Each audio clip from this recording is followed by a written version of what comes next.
All right, everyone, we're going to go ahead and get started. Thank you so much for joining this closing keynote. It's hard to believe our event has almost come to an end, but it's my privilege to welcome Dr. Ruha Benjamin as our closing keynote speaker.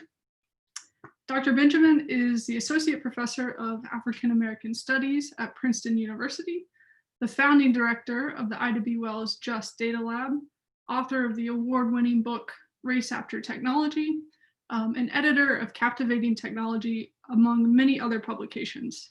She's a leading thinker and investigator on the social dimensions of science, medicine, and technology, with a focus on the relationship between innovation and inequity, health and justice, knowledge and power.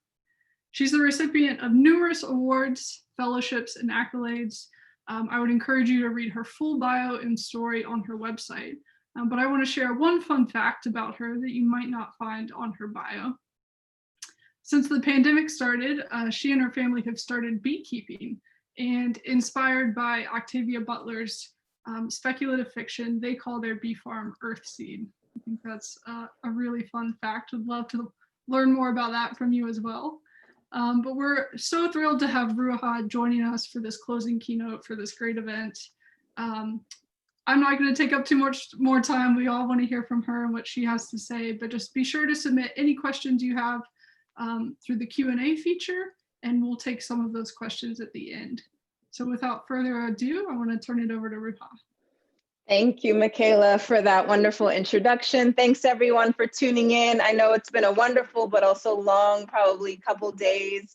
I'm thrilled to be in conversation with you. I really love this conference theme, science policy for racial justice. There's nothing else I would rather be talking about on this Saturday evening. So thanks for tuning in.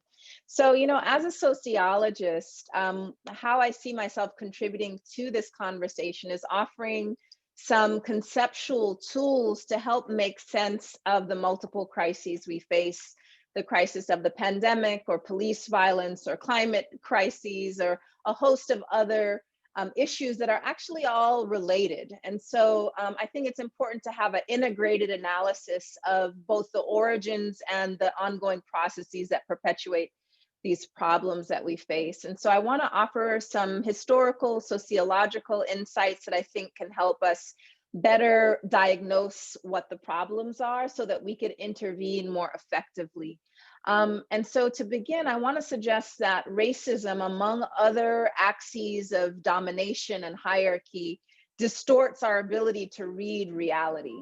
And so it distorts not only our ability to make sense of the external structures and institutions and policies that create harm or perpetuate indifference, but racism also distorts our interpersonal dynamics. It also distorts how we understand ourselves, what we might call our internal dynamics. So it's all of these levels, institutional, interpersonal, and internal, that we need to better diagnose why racism continues to infect our vision and our ability to understand what the issues are. And so we have, evidence all around us. Every day there seems to be some new headline or hashtag that reminds us how virulent racism is and white supremacy is. Underneath those big headlines and hashtags, there are also a host of other more invisible, subtle, everyday practices that perpetuate and sometimes erupt in terms of the more obvious forms of violence. And for me, it's really important to dig down into what gets buried, what's beneath the surface, to better make sense of why we see those periodic episodic eruptions. And so one of many examples I could point to when it comes to police violence is this image that was leaked a few years ago by Miami PD. And these are the images, these are the faces that the police department was using for target practice. So these, of course, are the faces of people who look like my brother, my uncles, my dad, my cousins. And so we can imagine if these are the bodies and the faces that are being practiced upon, no wonder they are also the ones who experience the brunt of police violence once these same officers are patrolling our neighborhoods. It's important, I think, also to recognize, even amidst such a disturbing and violent image, that in this instance, and in so many instances of everyday anti-Blackness, there are individuals, groups, movements working to counteract it. So I don't think it's enough for us to only shine a light on the problem. We also need to shine a light on the many different ways that people organize against those problems and work to envision a different way of inhabiting our society. And so in this case, there was a group of clergy that created a hashtag, use me instead. And they put their own faces there in order to call out, and these are a majority white clergy actually, to call out the hypocrisy and the violence of this everyday practice on Black men's faces. And so here, you know, it seems a simple gesture, but it's part of a longer genealogy, a longer history of anti-racism that I want to encourage us to excavate and build on. So when we move from policing, we think, okay, where else is this everyday anti-Blackness infecting our vision? In fact, some colleagues at Yale put eye tracking technology on preschool teachers and told them to look at videos of little children playing together and said, look for the challenging behavior. And the teacher's attention continuously went again to the little Black boys in the playgroup, even though they were behaving the same way as all the other children. These were child actors, and so they were instructed on how to behave. And so we see here that it's not only in terms of racial profiling in adulthood at the hands of police, but it's in childhood at the hands of preschool teachers that racism distorts people's vision and ability to see young people's worth and to treat them fairly. And so we move from policing to preschool to the public, to everyday forms of distorted vision when it comes to white Americans in particular. So in this case, this was a study out of Stanford in which they presented white Americans with data on the racial disparities in our carceral system. And then they presented them with an opportunity to support reform. So you see these higher rates of incarceration of Black Americans. Are you willing to support reforms to the 3 strikes law in California, stop and frisk policy in New York? And the researchers were surprised. Using statistics to inform the public about racial disparities can backfire. Worse yet, it can cause some people to be more supportive of the policies that create those inequalities. So what's happening here? What's happening in between that data and people's vision, what they're seeing and how they're making sense of it?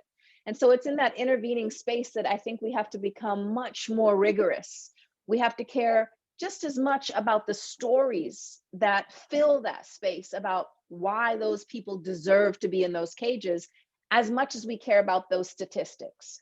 Because the distorted lenses, the narratives, the lies that people tell themselves and tell one another about the fact that those higher rates of incarceration mean that Black communities and Black people are more crimogenic, that they're more prone to crime. So why would we support reforms to address the higher rates? They deserve to be there. In fact, we should become more punitive. So again, we move from policing to preschool to the general public in terms of how anti-Blackness distorts all of our vision. But the important thing to realize is that none of us wake up thinking this, none of us were born this way with this distortions. It's been created and perpetuated over time through many, many different angles and different disciplines continue to perpetuate this form of distortion. And so to really get a sense of the origins, we need to look back to the history of science and the role of science in crafting and fabricating the architecture of race in which we now inhabit. One of the individuals or architects we could point to, one of many in fact, was the renowned French naturalist, Georges Cuvier. Cuvier wrote, "The white race with oval face, straight hair and nose, to which the civilized people of Europe belong, and which appear to us the most beautiful of all, is also superior to others by its genius, courage, and activity."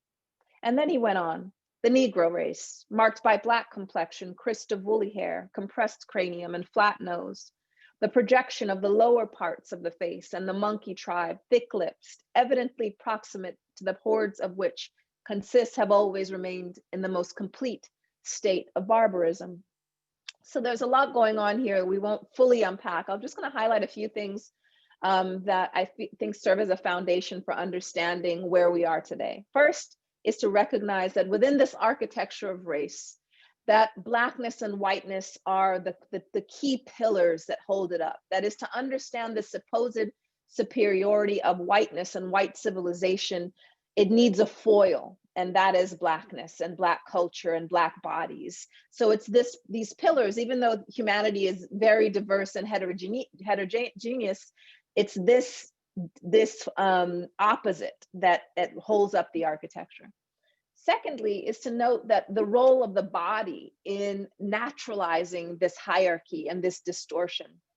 So it wasn't enough for Cuvier just to say, white civilization is superior, Black culture is inferior. That was too abstract.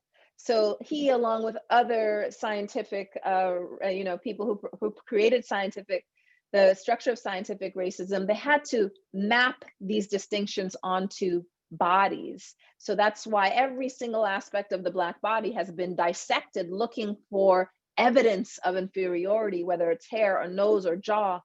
And so it's important for us to wrestle with how that haunts our thinking and our vision today, this naturalization of hierarchy, such that we think of racial divisions as inherent, immutable, God-given. And to the extent to which these architects were successful in perpetuating this particular categorization, we don't question it because it seems inherent. We don't try to refute it. We don't try to counteract it. And so we have to understand that this naturalization, one of the things we can all do yesterday is to begin to denaturalize these racial divisions in order to try to reimagine different ways of organizing our society that is not so inequitable.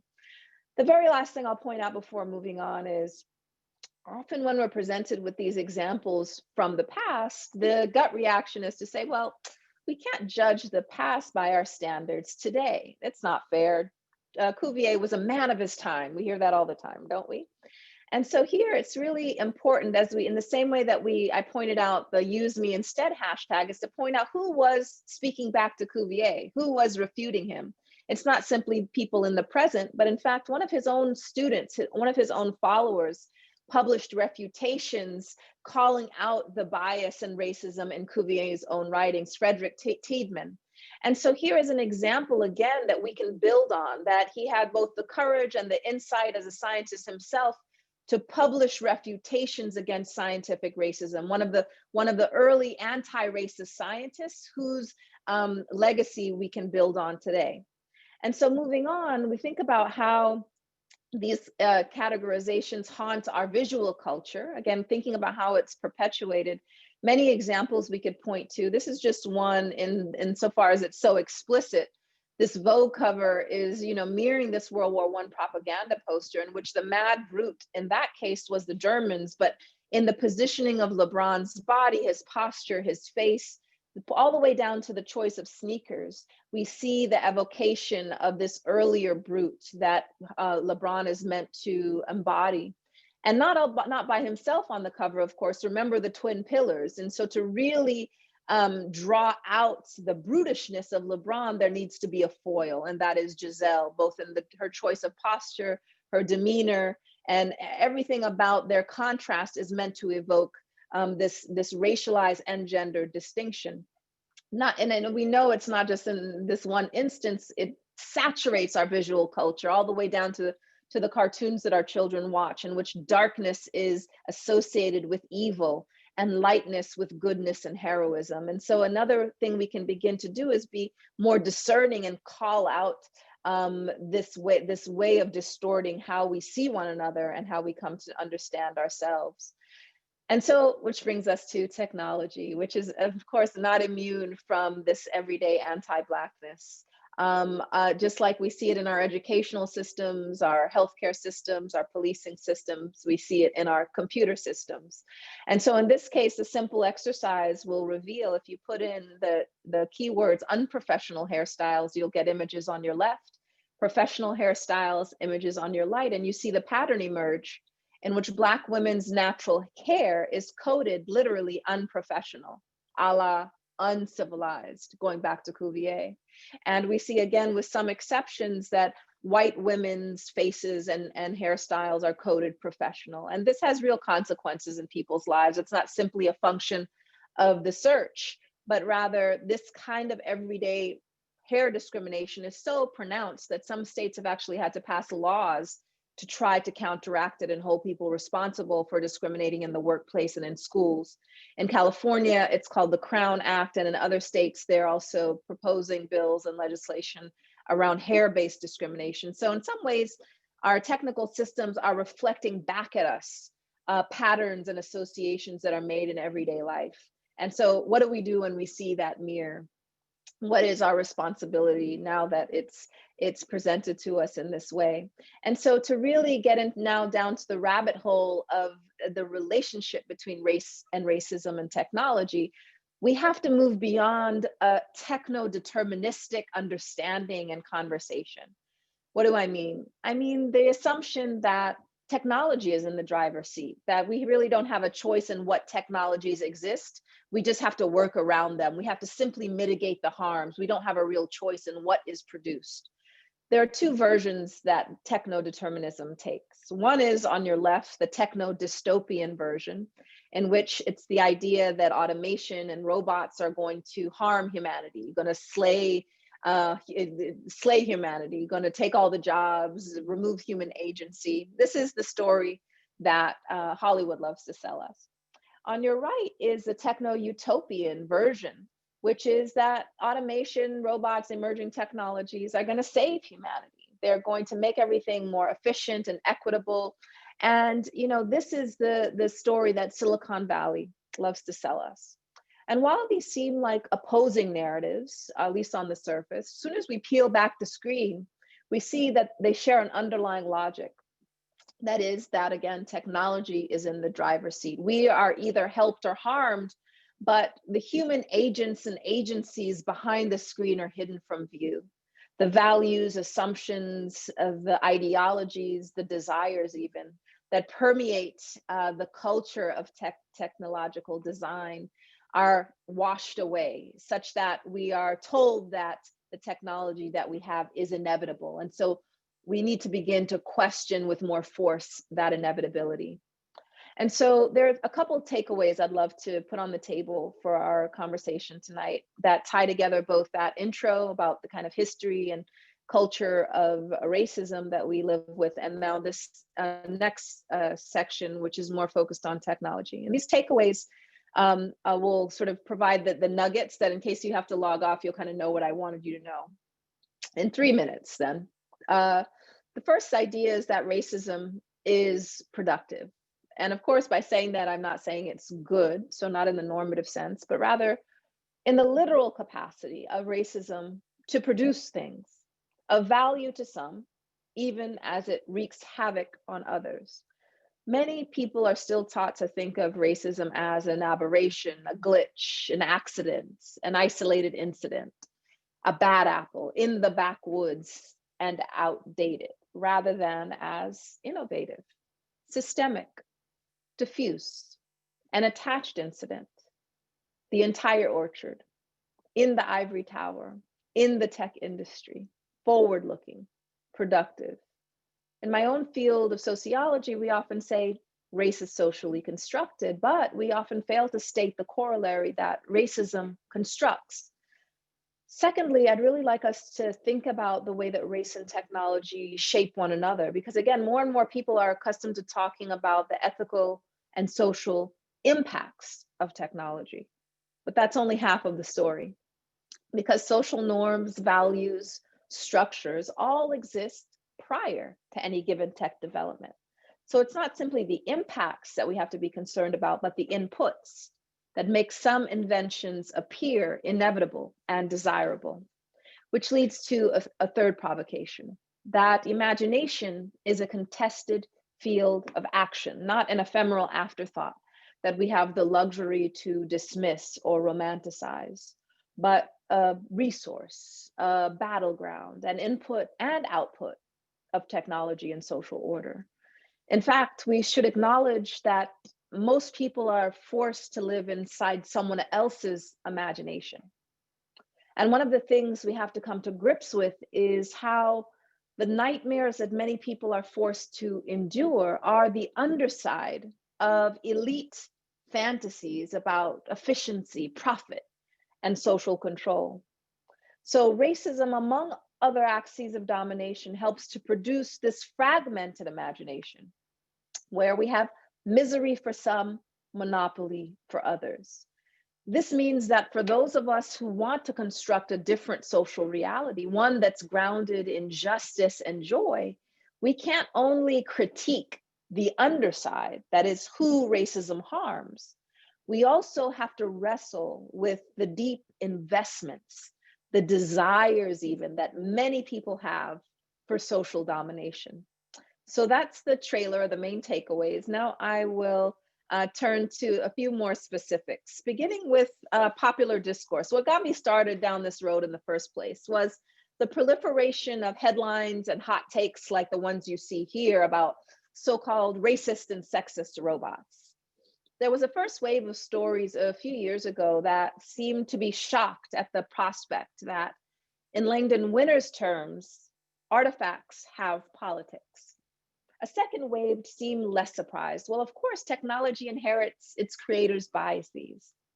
And now I think we've entered a phase of attempts to override or address the default settings of racist and sexist robots, for better or worse. And one of the challenges that we face is how to meaningfully differentiate technologies that are used to differentiate us. For instance, consider a recent study. Racial bias in a medical algorithm favors white patients over sicker Black patients, reports Obermeyer and colleagues, in which in this case, the researchers were actually able to look inside the black box of algorithm design, which is typically not possible with proprietary systems. What's especially important to note here is that the algorithm doesn't explicitly take note of race. That is to say, it is race neutral.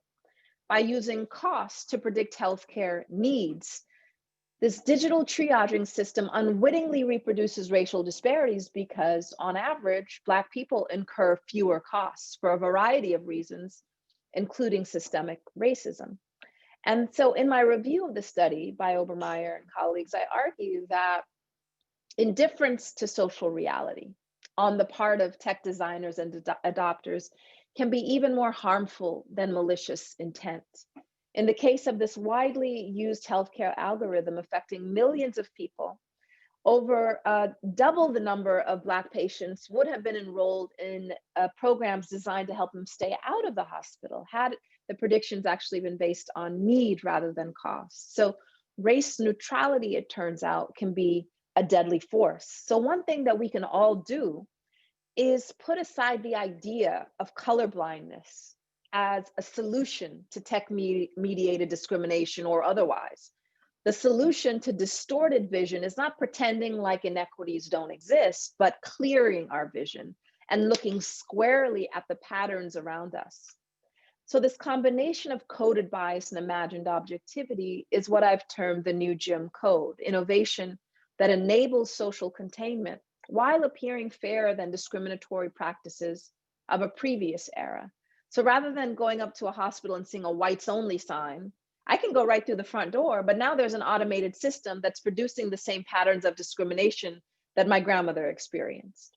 What I'm drawing attention to with this concept is that technology can hide the ongoing nature of social domination and allow it to penetrate every facet of our lives under the guise of progress.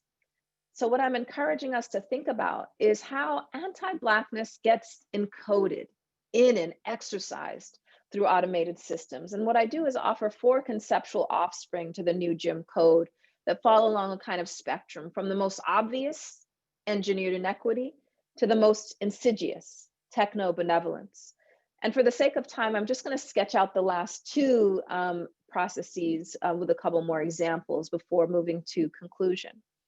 So coded exposure names this tension between ongoing surveillance of racialized groups and calls for digital recognition and inclusion.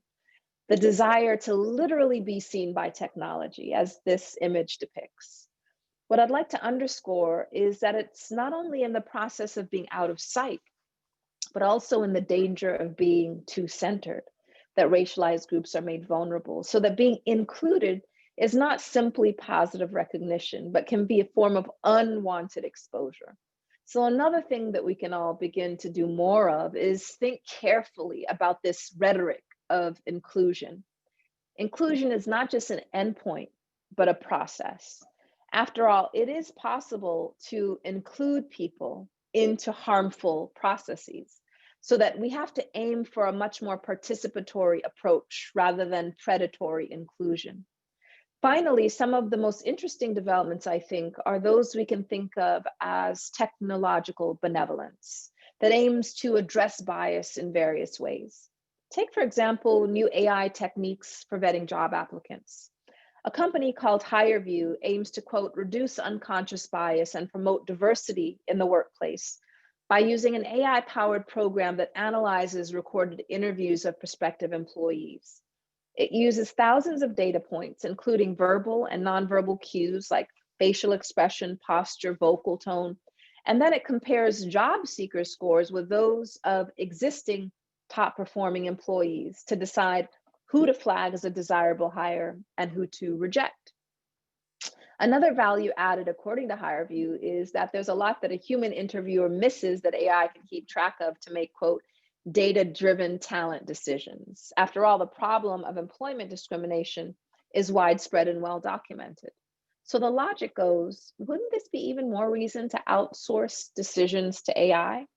Well, consider a study by a Princeton team of computer scientists that examined whether a popular algorithm trained on human writing online exhibited the same racially biased tendencies that psychologists have documented among humans. In particular, they found that the algorithm associated white-sounding names with pleasant words and black-sounding names with unpleasant ones, which actually builds on a classic audit study from about 2003, in which two University of Chicago economists sent out thousands of resumes to employers in Boston and Chicago, and everything on the resumes were pretty much the same except the names. And some had names like Lakeisha and Jamal, some had names like Emily and Greg. And the white sounding names received 50% more callbacks from employers. So simply outsourcing those kind of decisions to algorithms is going to produce the same pattern of discrimination. So too with gender coded words and names, as Amazon learned a few years ago when its own hiring algorithm was found discriminating against women. Nevertheless, it should be clear by now why technical fixes that claim to bypass human biases are so desirable. If only there was a way to slay centuries of racist and sexist demons with a social justice bot. Beyond desirable, more like magical. Magical for employers, perhaps, looking to streamline the grueling work of recruitment, but a curse for many job seekers. As this headline puts it, your next interview could be with a racist bot, bringing us back to that problem space we started with. Though it's worth noting that some job seekers are already developing ways to subvert the system by trading answers to employers' tests and creating fake applications as informal audits of their own. In fact, there was one HR employee for a major company that recommends people slip the words Oxford or Cambridge into our CVs with invisible white text to pass the automated screening. In terms of a more collective approach, a federation of European trade unions called UNI Global has developed a charter of digital rights for workers that touches on automated and AI-based decisions to be included in bargaining agreements. In the US, the Algorithmic Accountability Bill is one effort to create some protections around the ubiquity of automated decisions in our everyday lives. It's a start, but in no way sufficient, and we should all be calling for more legally enforceable accountability of the tech industry. Another development that keeps me somewhat hopeful is that tech workers themselves have increasingly been speaking out against the most egregious forms of corporate collusion with state-sanctioned racism. For example, thousands of Google employees condemned the company's collaboration on a Pentagon program that uses AI to make drone strikes more effective. And a growing number of Microsoft employees are opposed to the company's ICE contract, saying that, quote, as the people who build the technologies that Microsoft profits from, we refuse to be complicit. And as this article published by Science for the People reminds us, contrary to popular narratives, organizing among technical workers has a vibrant history, including engineers and technicians in the 60s and 70s who fought professionalism, individualism, and reformism to contribute to radical labor organizing. The current tech workers movement, which includes students across our many institutions, can draw from past organizers' strategies and challenges in learning to navigate the contradictions and complexities of organizing in tech today. In terms of education, which I think of as the ground zero for planting a more historically and sociologically in tune approach to STEM fields, I'll just mention one concrete resource that you all can download called the Advancing Racial Literacy in STEM Handbook, which was developed by some wonderful colleagues at the Data and Society Research Institute in New York. The aim of this intervention is threefold: to develop an intellectual understanding of how structural racism operates in algorithms, social media platforms, and technologies not yet developed, an emotional intelligence concerning how to resolve racially stressful situations within organizations, and a commitment to take action to reduce harms to communities of color. In that spirit, there are many different communities that have been taking action right on their own. And so something we can all do is figure out ways to partner with these organizations to ground our work in people's lived experiences of data and technology. Initiatives like Data for Black Lives and the Detroit Community Technology Project are just two of many different tech justice organizations that exist all over the world. And if you visit the resources tab of my personal website, you'll find a lot more. Taken together, there's a growing movement of tech justice organizations working to transform paranoia about emerging technologies into power, galvanizing communities to take a proactive approach to designing the world they want and need. With that, here's my final proposition.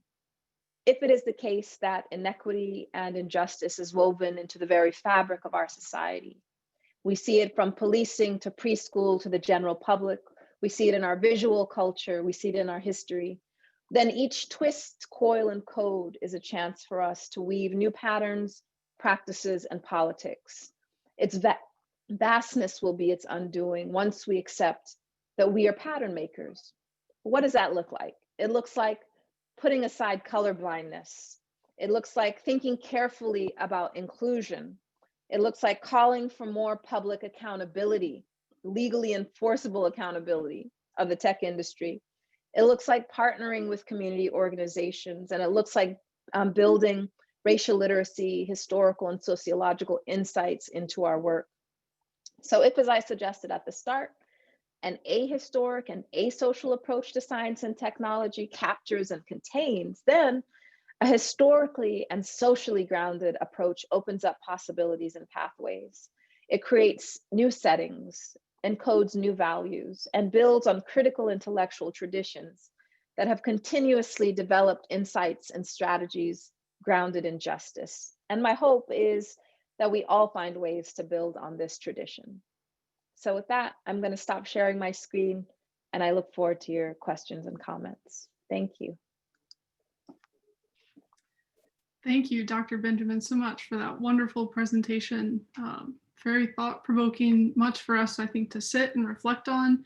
I was furiously taking notes, and we have some questions here. I was really struck by what you said about this assumption that technology is in the driver's seat, but in fact, there's a lot of human agency and human choice that goes into designing that technology. And a lot of our attendees here are STEM graduate students who are designing technologies themselves, or maybe going on to positions where their research is contributing to new technologies. But the social dimensions of science is not something that we are taught very often in our undergraduate and graduate coursework. They're not conversations that we have. What training should graduate students be seeking out? What conversations should they be having? What questions should they be asking, even in their current research and their current work, to make sure that as scientists, as researchers, as potential developers of these technology, that they're creating equitable technology? Yeah, thank you for that question, Michaela. I'll answer that question, but first I just want to share a quick anecdote with respect to the first point you were making about the inevitability, the tech determinism. There was a student organized conference here about a year and a half ago, and it was like an tech innovation conference. And I was speaking at it, but right before I got up, they had a virtual speaker, and it was one of the individuals who's behind the Singularity University and is one of these big proponents of, a kind of unmitigated libertarian view of AI and the singularity. And one of the things he said right before he was done was, these changes, these technologies that I'm talking about, I'm speaking in his voice, they're inevitable. You all just need to figure out how you're going to get on board and how you're going to be part of this. And so that really irks me. And it was just a very explicit articulation of techno-determinism, where you're telling an auditorium room, a room of, filled with students, that the future has been designed. You just need to figure out how to get in there. And the first thing I did when I got up was basically said, he's wrong. Let me tell you what the real deal is, because it's such an undemocratic top-down vision of world building that I'll never get used to. And I think we should always push back upon, even though it seems like the cards may be stacked against us in terms of resources and power and where they're monopolized. We cannot cede the future to the handful of individuals, very homogenous group that is working to materialize their idea of the good life. The rest of the world be damned. And so I think that techno-determinism, it's not just an abstract academic conference, it's really the ethos upon which this world building is happening, where everyone else just needs to get in line. The whole idea of the train has left the station. The second part was about, remind me just what your question is, because I kind of went on a tangent there. Yeah, just give me the key word. Yeah, just thinking about as current students in STEM and potential. Oh, right. Yes, perfect. Yeah, I have a lot to say about that, obviously. I think a wonderful model for STEM students in general, and whatever your field is, field-specific version of this, is to look at the group White Coats for Black Lives, which are medical students who have been organizing since about 2014-15. And their organizing is not simply outward oriented. That is, when they're for Black lives, they're not just out protesting in the streets. They do that too, but they're really trying to transform their own institutions down to what it actually means to be trained as a healthcare provider. So they're tackling it at the level of the curriculum. They're tackling at the level of who the faculty are. They're tackling at the level of what their clinical experience should be. And anti-racism is at the core of it. And so they have been successful, for example, in terms of getting mandatory kinds of courses as part of their core curriculum, in terms of other kinds of changes at the institutional level. And so the important point is to tackle any of this as individuals, or just even a small group of people at our own institution, is really daunting. Like, it's really hard to imagine where we would get started. But what's so beautiful about that model is that this is a coalition of students across the country. So even if it's just a core group, a small group at their particular institution, they have power in numbers, because they're linking arms with students across different institutions, because in fact they're thinking about what needs to change about the entire field. It's not simply about what's happening in their own backyard. So a similar kind of thing you could imagine with other STEM fields, thinking about what that kind of organizing would look like. So look up White Coats for Black Lives, or someone can drop it in the chat. Absolutely. There's a question from an attendee talking about, that it's up to the creators and the designers of these systems, of these technologies, to be anti-racist and to build that anti-racism into those systems. How do we accomplish this? How do we do this when sort of the Silicon Valley, this sort of insular network where these technologies get built, they seem so closed off to the people that might bring those viewpoints and that anti-racism into those technologies? How do we sort of navigate that and make headway there? Yeah, it's not an easy thing to imagine, but what's great in this particular moment is not only the fact that there's a lot of mobilizing in different communities about how to transform the ecosystem, the set of demands, the sense of expectation that the public has around technology and the tech industry, but there's also a lot of effort, people working in these companies that share in the vision, share in a kind of solidaristic effort to work with communities. It may not be the very top people, it may not be the people that have the most decision-making power, but we've seen in the last couple of years some major organizing efforts, both within tech that I hinted to. If you go to the Tech Won't Build It hashtag, you'll see a glimpse of that, of people organizing around that. But you'll also see partnerships. So Data for Black Lives, for example, is an umbrella organization that's bringing together people who inside and outside of the industry in order to build different kinds of, not just the actual systems and technologies, which is happening, but of just a different vision of like what we're building all of this for. And so I'll give you one example, if someone can drop in the chat, the Real Facebook Oversight Board, which has nothing to do with Facebook. That is to say, none of us who are on the Real Facebook Oversight Board are affiliated with Facebook, but we are creating a public sort of stage in which to hold Facebook accountable. And to the extent that it's been getting media attention, Facebook has had to respond to our demands around political advertising and the election, et cetera, et cetera. So that's one example where the expectations are changing and these companies have to respond, right? There's certain things that they've ignored for quite a bit of time.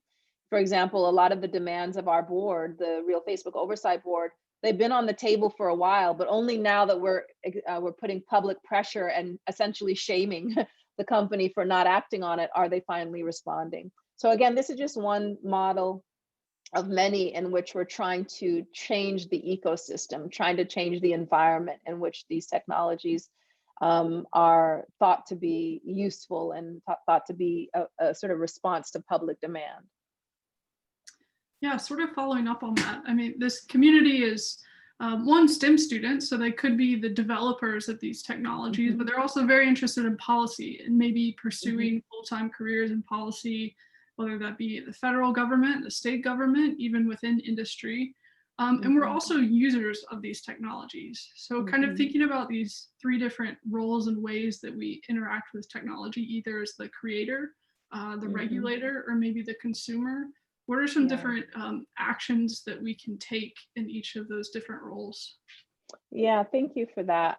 So first thing I would say the main role that many of us, all of us really, are pushed to see ourselves in and kind of enact is that of the individual user. So a lot of times when we're presented with these problems, the default sort of stance is to think, how can I become a better consumer of technology? How can I read my terms of service better? How can I change the privacy settings? If any of you watch Social Dilemma, the documentary on Netflix, you see that that's kind of where they end up, like put your phone in the other room when you go to sleep. And I think that that's wholly inadequate for the set of issues that I'm raising, that others are raising. So we need to push well beyond just an individual consumer model of change, in the same way that we cannot feasibly expect that just individuals recycling more is going to help us from a climate catastrophe.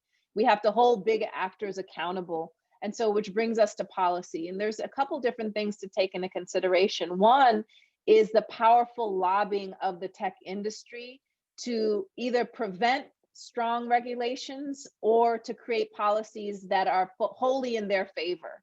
And so for those going into policy, you have to be constantly vigilant about how that lobbying power on the part of the tech industry has such a great force that you might be creating so-called public policy that's really not in the public, for really deferring to what the public needs and wants. And so it's really taking a look at the lobbying of these powerful actors in shaping policy that is wholly enabling and doesn't really address a lot of the root problems that we describe, whether it has to do with discrimination or privacy, et cetera. And so, part of it is a reckoning for those in policy to really think about how will you ensure that public policy is really for the public good, right? And figuring out what it's going to take, what kind of environment it's going to take to ensure that that role is expressed in a way that isn't, you're not simply a kind of a handmaiden to the tech industry and what they want. Yeah, and something that really struck me yesterday in our conversations is that there are a lot of different publics. There's not just one general public. Exactly. Very Exactly. communities and Exactly. all of their needs. Exactly. I want to Exactly. And I'll just say to that point, it's really, for me, it's vital that people in these positions of policy making put first those publics that have been historically and continuously harmed by these systems and technologies. So it's about actually a bias for the vulnerable, a bias for those who experience the brunt of these various discriminatory processes. That public should be at the forefront of your mind in whatever you're doing. Exactly. I think I'm going to wrap up with just one last question here that I think follows this conversation. What do you think about the precautionary principle for new technology as a way to halt technology that could actually perpetuate racial disparities, and asking companies to demonstrate that their technology doesn't perpetuate racial injustices before it's actually released? I think that's vital. I think the default assumption should be that any new technology in the kinds of technologies we've been talking about will perpetuate inequities, and whether racism or otherwise, unless proven otherwise. So the responsibility needs to be back on the designers and the companies to show us the evidence that it's not perpetuating harm, rather than the other way around, which is where it's been for most of our short history, which is the assumption that it's neutral and good until the harms come to light. We need a much different set of expectations, and the responsibility is not on the public to have to figure it out each time, but on the companies to demonstrate that these tools and these systems are not harmful. Thank you so much for a My great pleasure. discussion and for all of the questions from our audience. Thank you so much, Dr. Benjamin, for being here with us today. It's a privilege to have you. You've given us some really thought-provoking words to reflect on and hopefully to act on in all of our respective roles. Thanks so much. My pleasure. Thanks everyone for tuning in.